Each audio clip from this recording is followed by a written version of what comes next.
ஜோசியம் சொல்பவர்களுக்கு சொர்க்கம் கிடையாது. ஜோசியம் சொல்றவன், ஜோசியக்காரனை நம்பக்கூடியவர்கள் யாருக்குமே நாங்கள் சொர்க்கம் இல்லை.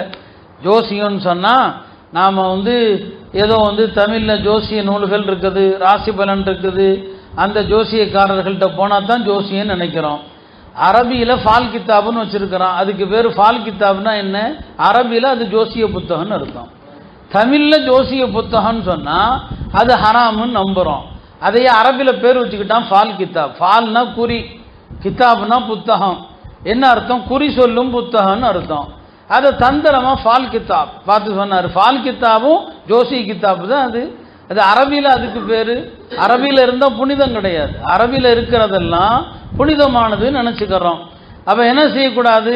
காஃபிரான ஜோசியர்கள்ட்ட தான் போகக்கூடாது, முஸ்லீம் ஜோசியர்கள்ட்ட போகலாம் அப்படின்னு நம்ம நம்பி வச்சிருக்கிறோம். அப்போ ஜோசியக்காரனும் ஜோசியக்காரனிடத்திலே செல்பவர்களும் சொர்க்கம் செல்ல மாட்டாங்க.